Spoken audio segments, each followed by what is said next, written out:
Hello, welcome to the process. My name is Dr. John Bush. This is lesson 44. We are moving to the Nfc East and North team analysis. This is a landscape data view over the last 5 years and a real focus on the last year or so just to kind of see at each position where each team is at, looking at these two conferences, kind of getting a foundation for you this year for your drafts. If you've heard any of my lessons, you know I'm strongly into a landscape view and metrics and considerations, and that's part of the process that I use. And I think it sets you up for a deeper appreciation for your drafting. And of course, I want you to win your fantasy draft. About 60 something percent of the show, from my experience over the years, has been at the draft level. It's on, kind of average. I'm sure you remember times when that wasn't the case or that was. And anyway, that's the whole point of this. Please review the AFC last two lessons as well, and we'll have one more lesson in this block of material, lesson 45, coming up. Please come back for that. Okay, so if you haven't already, I would go back and start with the other conferences, but if you wanted to jump right in, here we go. This is the NFC East, always a controversial league based on recent activity and teams and these kind of things. So what I start out with, as far as the metrics is shown here, this is the table. I'll kind of circle key aspects. This is from 2016 to 2020, looking at the different positions, quarterback, running back, tight end, wide receiver. We look at a 5-year average over here in this column. Colorized blue is high and red is lowest. And then we go across from 2016 to 2020 in the different teams. So in the last few years, the Giants and Philadelphia have done really well in the quarterback, and I believe Dallas really, if you throw out having Dak's injury from 2020, they would be probably ahead. So probably the last, or in the 3 years, we've had 3 of these teams being strong at the quarterback position, relatively strong from a fantasy standpoint, right? From producing average fantasy points. Washington has been very weak for the last 3 years, and obviously they're trying to get better and do things, and we'll see. But given the data in the last 3 years, it's certainly wise to be cautious about any kind of quarterback in Washington here and see what that is. This conference shows a lot of years past success. If you look at things like Dallas, the 18 and 19, they've ruled there. And back in the day, believe it or not, Washington was actually, and New York Giants were actually really good back in 2016. So there's been changes of the guard and dramatic falls in the position. Like I said, Dallas, with the injury, certainly took a nosedive last year. Running back wise, Dallas has dominated this conference and kind of did a downturn last year, 2020. Washington came on, okay? So Washington may not be passing, but they have a nice rushing game, and certainly that should be a focus in your drafts as well. And of course, Dallas, you cannot throw that out. And given if Dak's back, I think that only helps the rushing you can see. In 19 and 18, Dallas has done fairly well when the quarterback was back. Giants and Philly have been a dumpster fire, and Washington overall in 5 years have not done well. So there's a conference history of 3 of the 4 teams just not rushing the ball well.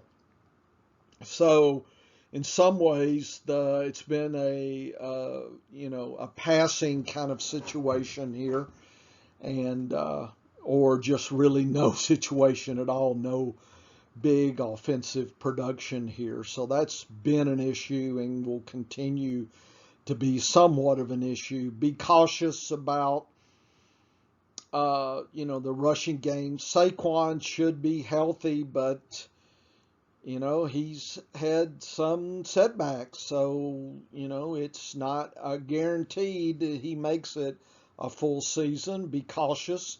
Philadelphia, I have no clue what they're up to. They had a very poor 2020, and even for them, very poor, right? And not sure. I think Washington's on the rise, so I think I would lean to Dallas and Washington for the rushing and be cautious elsewhere. So I would not reach for any Giants or Philadelphia running backs. Okay, I may pay the price for Barkley, but I wouldn't reach forward for it. Probably be looking for him to drop a little bit, but you've got to decide how to disperse your draft capital. Tight ends have been a sad tale. 2020 was sad. Yeah, that's all I can say. It was sad. There was, this thought that Ingram and the Giants would do well, and there's no evidence of that at all. Philadelphia has good tight ends with Ertz and Goddard, but they didn't, there's injuries and weak quarterback play. It just really hasn't worked out. I would be cautious looking for a resurgent back, but 2020, I know there was COVID. Maybe that was, a throw out. If that's the case, then you would want to invest in Philadelphia tight ends. Washington, Logan Thomas wasn't as explosive as people thought he was, but certainly Washington went up from 19 to 20. So there may be hope yet, but right now I think I'm really focused on what's going on in Philadelphia as far as my top tight end in this conference here. Wide receivers, I think Dallas, even with their issues with the quarterback, have done quite well and pretty much own this conference in the last few years, and the rest of the teams have been So there's been some sadness here. The Giants have done okay. Philly and Washington really have not done well. As a group, I understand there are some exceptions, but I'm looking across at the whole crew, and that's what I've seen. So I think continue to be bullish on Dallas, even more so given Dak should be back. So I think, people were claiming that, Lamb and Gallup and Cooper are kind of like 1A, B, and C. I don't know if that's the case, but I think there's going to be a lot of points to go around from the passing game in Dallas, and you'll want to invest. Some people might take the turn of buying the cheapest one of those 3. I've seen that strategy. That may be something to consider as well. just kind of keep that in the back of your mind on how you approach the wide receiver game in Dallas. The other ones, I would continue your cautious stance here on the other three teams here. Looking at changes from the 5-year average over time, Washington had, and I marked these by stars, the red is 2020, the 5-year average is in green, so Washington did wake up. The quarterbacks have been Washington declined, and of course with Dak, he declined as well because he was injured.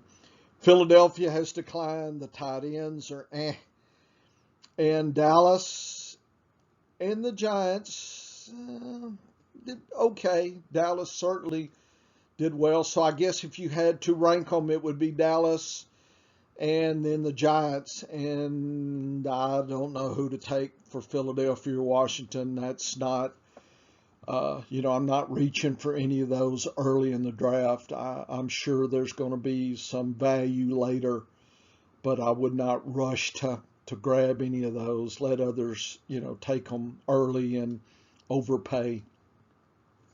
So that's the way to look at it. I love the visual aspects. To me, it really jumps out what was going on in 2020. This chart here looks at percent difference, 20 versus 19 versus 20 versus the 5-year average. Yellow is minus, purple is plus. And in quarterbacks, I think, drop in the Prescott last year, pretty clear. It was devastating here. Giants saw a little bit of an uptick. I'm underwhelmed by, any of those three as far as passing. Washington really woke up with the rushing. Hopefully Dallas will as well, but the other two, not sure what we're going to see. I think we talked about that. Tight ends, Philadelphia's really declined over the 5-year and last year. Dallas could use some help as well. Nothing really jumps out at me. The Giants did okay, and Washington with Thomas did okay. But I would be, cautious on my picking. Maybe a tight end 2 kind of scenario. Wide receivers, nothing very dramatic. Washington just dropped a lot. They were minus, but the other ones are kind of weekly plus. So nothing that just knocks it out for me. Dallas and the Giants were plus across the 5 years as well. I use the visual side of this metrics. Just look for the doublets, I call them. And Washington has the first doublet here in rushing, and then Dallas and the Giants had a wide receiver doublets, but nothing dramatic. I think the story of this conference as far as dramatic was Washington and Gibson and some of the other potential storylines of the rushing there. That looks really promising to me. But again, Dallas is a little skewed here because of Dak. So I'm thinking the wide receivers are going to do quite well in 2021. But looking to definitely invest in the Washington running game here. Nothing adds strength to my opinions than seeing this kind of nice increase across the last year and the 5-year average here. Okay.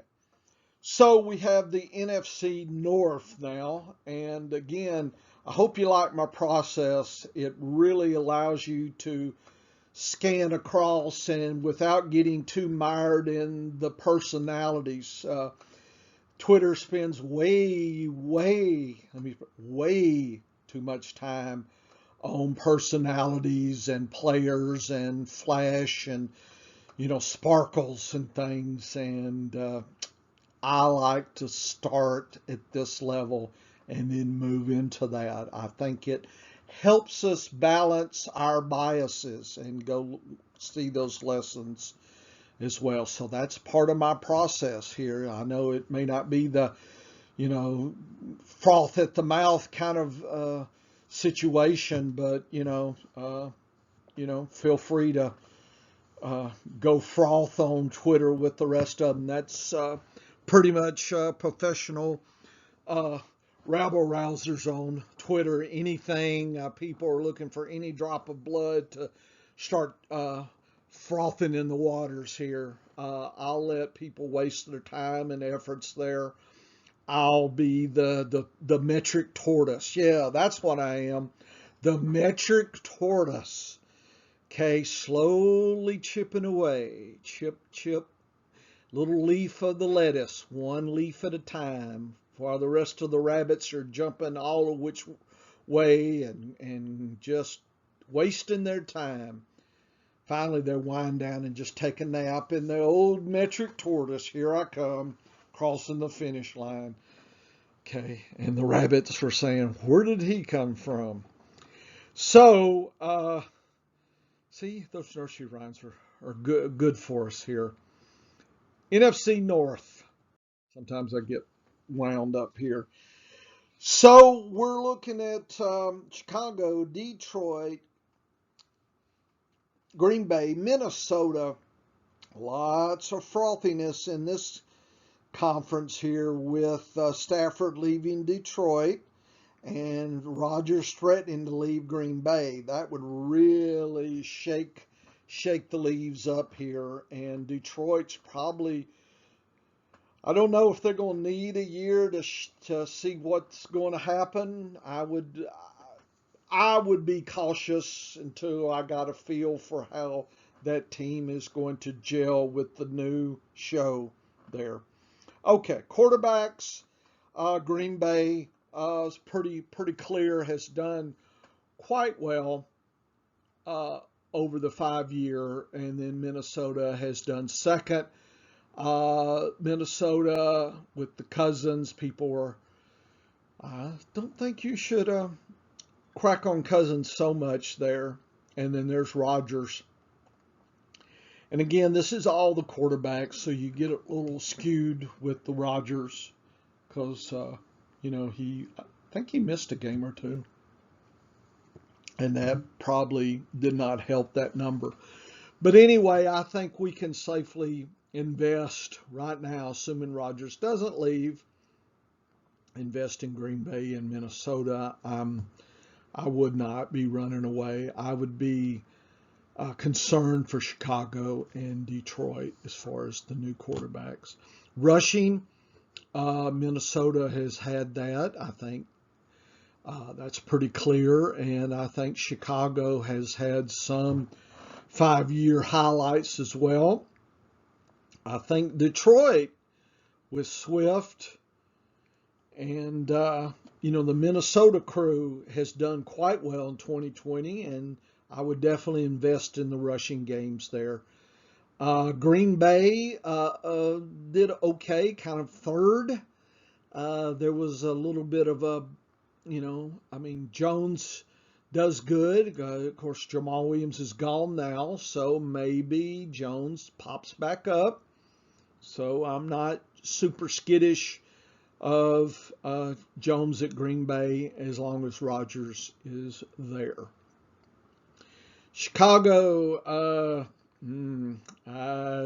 people say that Montgomery's the thing, and I think they use a lot of running backs and maybe more of a crew than I like it. I wouldn't be so scared of Montgomery, but just do realize that others have come in Chicago last year as well. So just, I think rushing overall, this is a pretty good conference to invest in the rushing game. Tight ends, I think Chicago's got a good young tight end coming, did well in 2020. Detroit with Hawkinson's done well. Green Bay, Tanyan, Minnesota's done well. I think 2020 was the year of the tight ends in this conference. So there's probably some players to invest in. I don't think I would be so skittish. I think there's some plays in here. I think Hawkinson is a good shot. Probably with a weaker quarterback, might be the check down person. So might even get a bump up. Chicago as well. Same kind of story.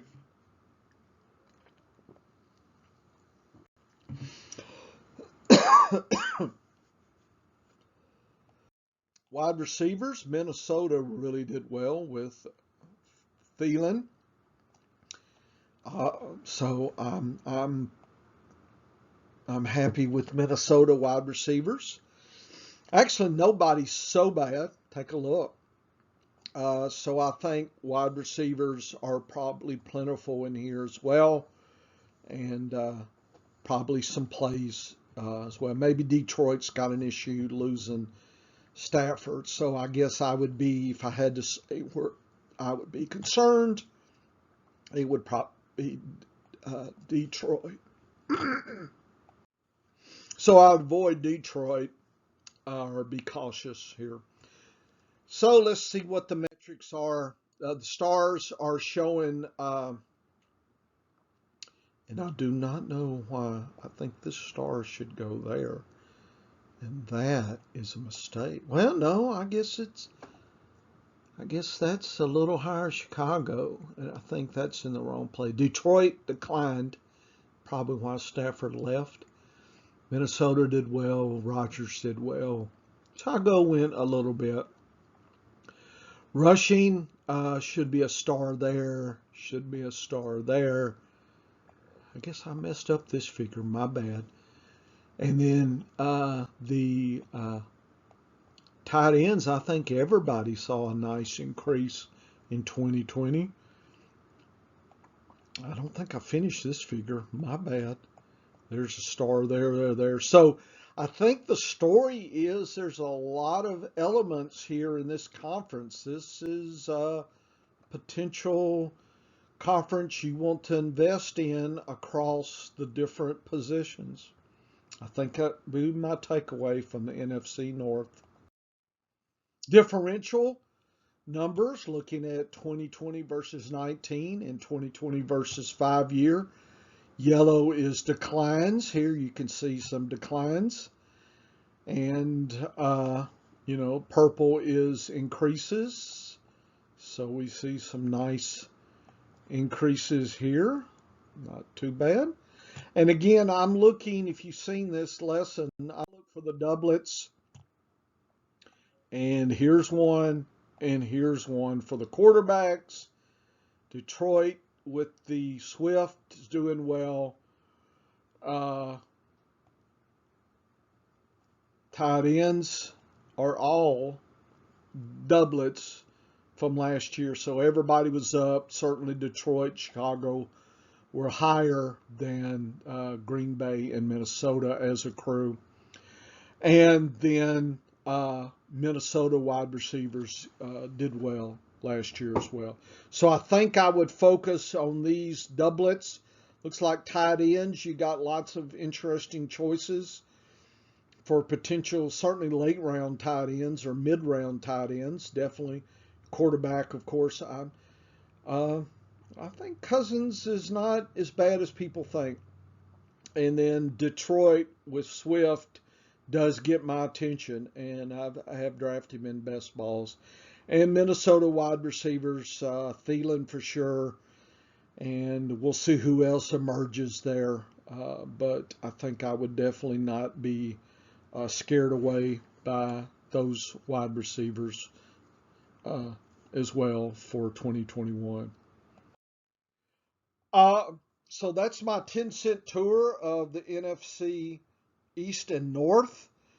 This is the process. My name is Dr. John Bush, and I hope you saw my journey. And again, the metric turtle here, a little bit at a time. Build your foundation, and then we'll get deeper as we go on. We'll be hitting individual teams, so we'll leave conferences and go into the individual teams coming up pretty soon.